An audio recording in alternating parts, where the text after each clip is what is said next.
Dear students, doctor Rishi here. हम अपने lecture asexual reproduction को कंटिन्यू करते हैं।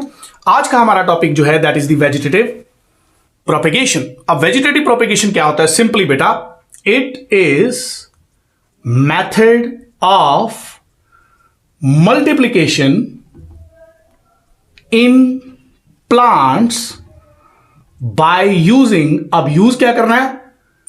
Vegetative parts.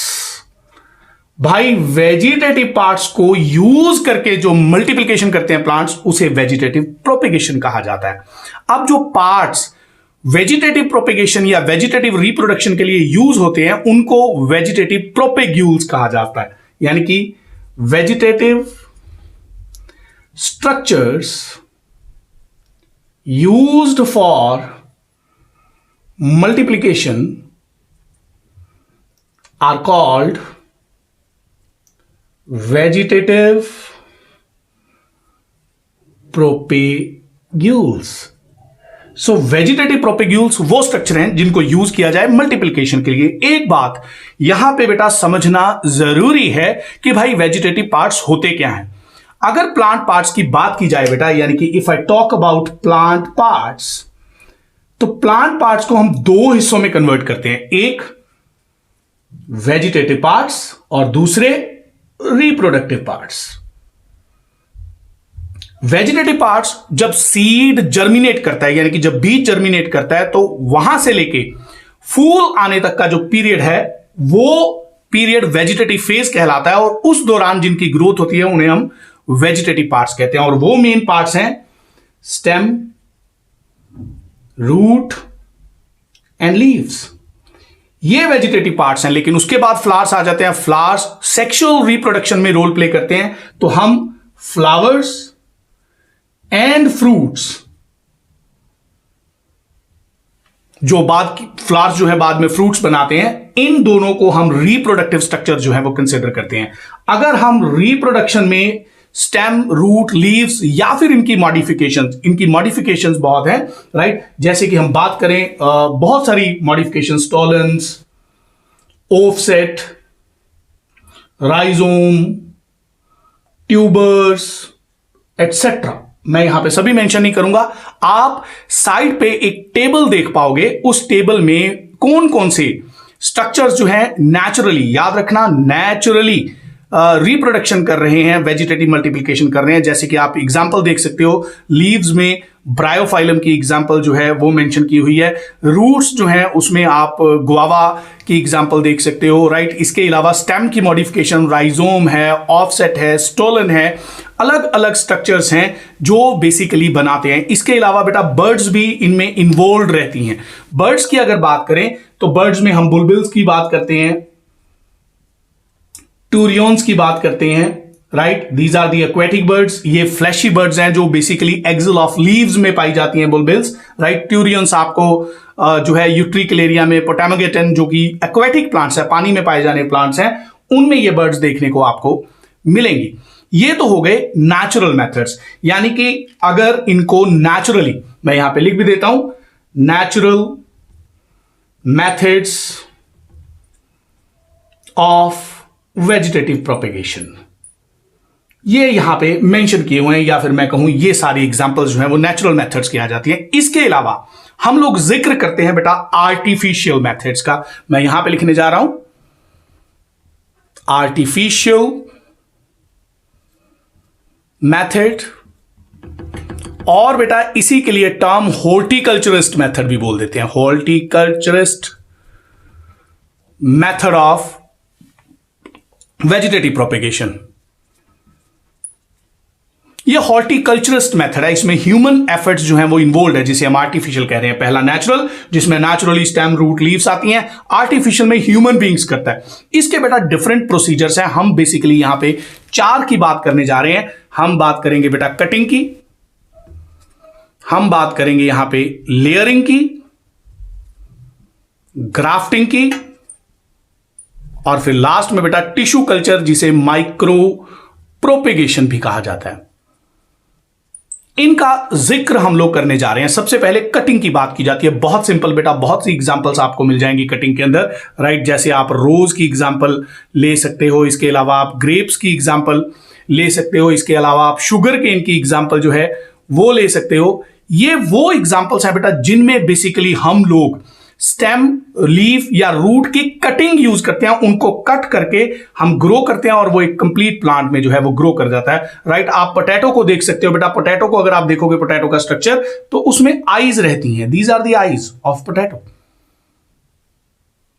ये बेसिकली बर्ड्स हैं। अगर बेटा इस पोटैटो की कटिंग्स को सो कर दिया जाए, मिट्टी में बो दिया जाए, तो हर एक कटिंग से जिसके ऊपर बर्ड प्रेजेंट है बेटा, उसे कंप्लीट प्लांट जो है वो निकल आएगा।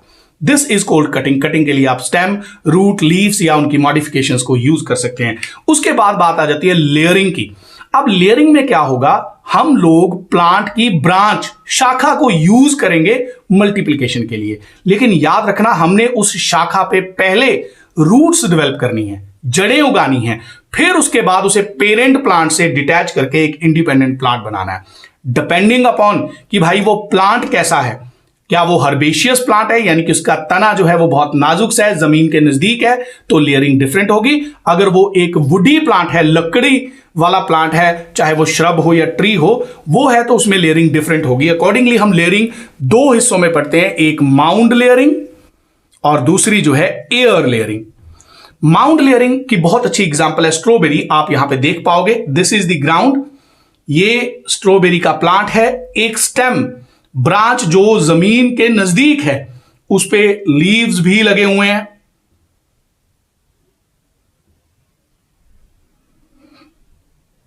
लीव्स भी लगे हुए हैं। मेरा काम क्या है, एक हॉर्टिकल्चरिस्ट का काम क्या है, वो पहले लीव्स रिमूव करेगा, सारे नहीं, जिस पोर्शन को यूज करना है जहां पे रूट्स उगानी है, फिर उसके नीचे कट लगाएगा और उस कट पोर्शन को मिट्टी में दबा देगा, कुछ इस तरीके से। ये यहां पे कट लगा हुआ था। आफ्टर सम टाइम इसी कट पोर्शन से रूट्स जो हैं वो डेवलप हो जाएंगी। जब कट पोर्शन से रूट्स डेवलप हो जाएंगी, यहां पे वैसे ही अकॉर्डिंगली लीव्स लगे हुए थे, कुछ हमने रिमूव कर दिए थे जहां पे हमने कट लगाना था। उसके बाद इसे यहां से डिटैच करके एज प्लांट यूज किया जा सकता है। मल्टीप्लाई कर लिया हमने, एक से अब ये दो हो जाएंगे। इसी तरह से 2 से 4, 4 से 8 जो है वो बनाया जा सकता है। इसमें हमने वेजिटेटिव पार्ट यानी कि स्टेम ब्रांच को यूज किया है। याद रखना, ये अभी भी अटैच था, तब रूट्स डेवलप हुई। रूट्स डेवलप होने के बाद हमने डिटैच किया, राइट। इसे बोलते हैं माउंड लेयरिंग। एग्जांपल इसकी स्ट्रॉबेरी। इसके अलावा जो है वो एयर लेयरिंग आ जाती है। एयर लेयरिंग थोड़ी सी डिफरेंट है इससे। अगर मैं एयर लेयरिंग यहां आपको समझाने की कोशिश करूं, this is the plant, this is the ground. अब ग्राउंड से अगर ब्रांच बहुत दूर है, राइट, उसे बेंड करके नीचे नहीं लेके आया जा सकता, उस केस में हम एयर लेयरिंग करेंगे। क्या करेंगे, हम यहां से बार्क रिमूव करेंगे। बार्क रिमूव करने के बाद बेटा इस पे सॉइल अप्लाई करेंगे। सॉइल को फिर उसके बाद पॉलीथीन के साथ रैप कर देंगे। After some time, few weeks later, इसमें रूट्स डेवलप हो जाएंगी। ये जो सॉइल के साथ रैप्ड पोर्शन है, इसके लिए टर्म यूज होती है बेटा गुटी। ये गुटी है, राइट। आप लोग ये बड़े कॉमनली ऑरेंजेस में, जैस्मिन में, उनमें देखेंगे एयर लेयरिंग जो है वो की जाती है। फिर उसके बाद इसे पेरेंट प्लांट से डिटैच करके अगर अलग से उगाया जाए तो एक नए प्लांट की तरह ये बिहेव करेगा। दिस इज व्हाट वी से लेयरिंग। उसके बाद बेटा आ जाती है ग्राफ्टिंग। ग्राफ्टिंग की जब हम बात करते हैं तो इसमें हम लोग 2 डिफरेंट प्लांट्स को आपस में ज्वाइन करते हैं, राइट। हम लोग एक प्लांट का शूट सिस्टम यूज करते हैं और दूसरे प्लांट का रूट सिस्टम यूज करते हैं। दोनों को ज्वाइन करके एक कंप्लीट प्लांट बना दिया जाता है। अब जिसका हमने रूट सिस्टम यूज किया, उस पोर्शन को बोला जाता है स्टॉक, और जिसका हमने शूट सिस्टम यूज किया उसके लिए टर्म यूज होती है सियोन। यानी कि stock and scion, root system and shoot system, उनको आपस में ज्वाइन किया जाता है और फिर एक कंप्लीट प्लांट बना दिया जाता है। अब डिपेंडिंग अपॉन कि भाई कट कैसा लगाया जा रहा है, ग्राफ्टिंग भी अलग अलग तरह की जो है वो हो सकती है। जैसे फॉर एग्जांपल, किसी में ये कट जो लगाया जाता है वो ओब्लिक कट जिसे हम कहते हैं वो लगाया जाता है। तो ऐसी ग्राफ्टिंग के लिए टर्म यूज होती है टंग ग्राफ्टिंग। टंग ग्राफ्टिंग में क्या होगा, स्टॉक एंड सियोन जो दोनों हैं, they will be cut obliquely like this. ये ओब्लिकली कट किया जाएगा, फिर उसके बाद दोनों को आपस में ज्वाइन कर दिया जाएगा, राइट। इसमें कट ओब्लिक था तो ये टंग ग्राफ्टिंग है। टंग ग्राफ्टिंग के अलावा फिर आ जाती है वेज ग्राफ्टिंग। वेज ग्राफ्टिंग में क्या होगा, एक तरफ तो जिसे हम स्टॉक कह रहे हैं उसका तो अगर शेप की बात की जाए उसकी, तो उसे वेज शेप जो है वो तीखा कर लिया जाएगा, वेज लाइक, और जो स्टॉक है उसमें वी शेप नोच जो है वो बनाई जाएगी। अब इस वी शेप नोच और ऊपर से वेज शेप स्ट्रक्चर को आपस में ज्वाइन कर दिया जाएगा और एक प्लांट बना दिया जाएगा। This is called veg grafting. Veg grafting के बाद जिक्र आ जाता है बेटा क्राउन ग्राफ्टिंग। क्राउन ग्राफ्टिंग में क्या है, स्टॉक जो है वो बहुत बड़ा यूज किया जाता है। जैसे for example this is the stock, इसमें कई सारे वी शेप नोचेस जो हैं वो बना ली जाती हैं और फिर वेज शेप सियोन को इसके अंदर जो है वो इंसर्ट कर दिया जाता है, यानी कि एक ही स्टॉक के ऊपर काफी सारे सियोन जो है वो लगा दिए जाते हैं। दिस इज व्हाट वी से क्राउन ग्राफ्टिंग। इसके अलावा बेटा चौथी और लास्ट आ जाती है, मुझे थोड़ा सा साफ करना पड़ेगा इसे,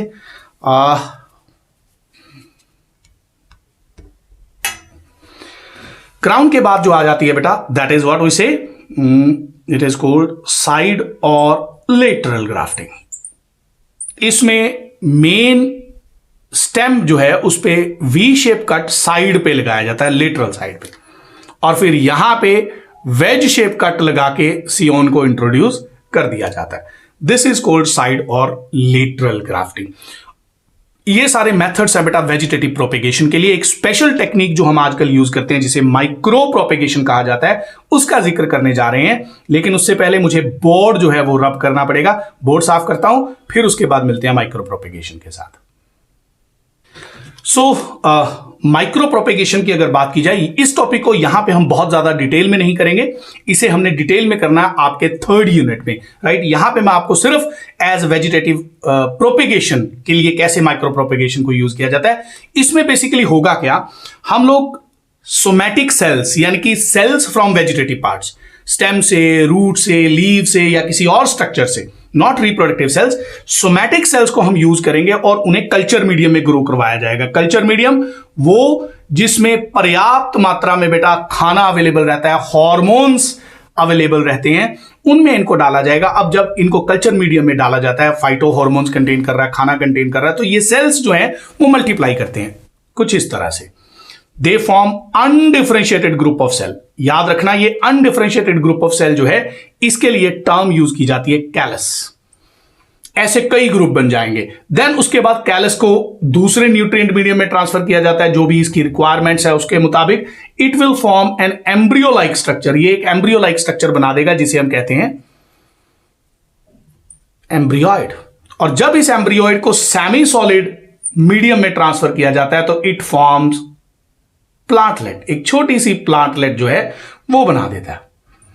और जब इस प्लांटलेट को गमले में, जिसे हम अर्दन पोट कहते हैं, अर्दन पोट में ट्रांसफर किया जाता है बेटा, it forms a complete plant.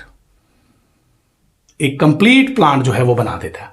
अब यहां पे हमने सेल को यूज किया था टिश्यू कल्चर टेक्निक से और फिर एक कंप्लीट प्लांट बना दिया।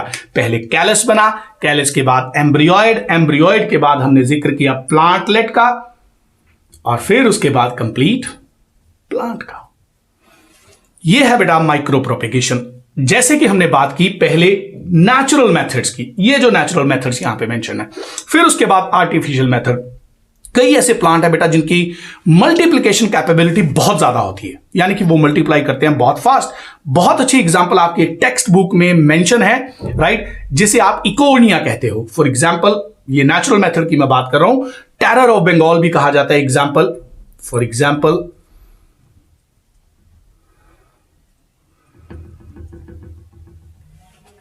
आइकोनिया। ये जो आइकोनिया है बेटा, ये बहुत जल्दी मल्टीप्लाई करता है और इसमें मल्टीप्लिकेशन ऑफसेट से होती है। बेसिकली अगर आप इस प्लांट को देखोगे, मैं यहां पे ड्रॉ करता हूं, कलर डिफरेंट यूज कर लेते हैं।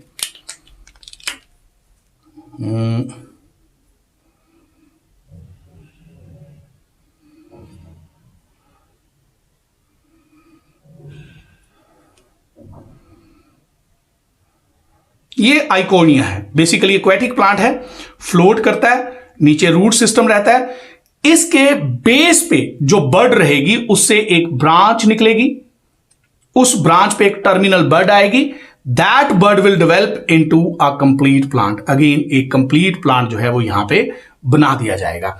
इस तरीके से वो पूरे पानी को जो है वो कवर कर लेता है। याद रखना बेटा, ये इसके लिए टेरर ऑफ बंगाल जो है वो टर्म भी यूज करते हैं। इसी को वाटर हायसिंथ भी बोलते हैं बेटा, वाटर हायसिंथ भी कहा जाता है, इकोनिया कहा जाता है, टेरर ऑफ बंगाल कहा जाता है। अब ये खतरनाक क्यों है बेटा, व्हाई इट इज डेंजरस? इसकी जो ट्रांसपीरेशन कैपेबिलिटी है वो बहुत ज्यादा है। ये पानी को बहुत हायर रेट पे ट्रांसपायर करता है, वाटर को उड़ा देता है। अब जिस पॉन्ड में होगा, तालाब में होगा, वहां पे एक्वेटिक एनिमल्स होंगे, इसके वाटर उड़ाने की वजह से बेटा पॉन्ड जो है वो वाटर लूज करता है। फिर जब इन प्लांट्स की डेथ होती है, ऑर्गेनिक मैटर वहां पे इकट्ठा हो जाता है। वेरी सून वो जो एक्वेटिक बॉडी थी बेटा, उसे जल्दी ही पहले मार्शी सा, मतलब एक दलदली सा इलाका जो है वो बना दिया जाता है, और लेटर ऑन बेटा वही जो है वो मड में कन्वर्ट हो जाता है, और वहां की एक्वेटिक लाइफ, वहां के जानवर पानी में रहने वाले, वो सब खत्म हो जाते हैं। So it is the terror of Bengal. इसका जिक्र भी हमने इकोलॉजी में यानी कि लास्ट यूनिट में दोबारा से करना है। ये भी वेजिटेटिवली प्रोपेगेट करता है बाय यूजिंग ऑफसेट। ऑफसेट को यूज करके ये मल्टीप्लाई करता है। आज के लेक्चर में इतना ही। ख्याल रखिए, खुश रहिए। थैंक यू वेरी मच बेटा। God bless you all.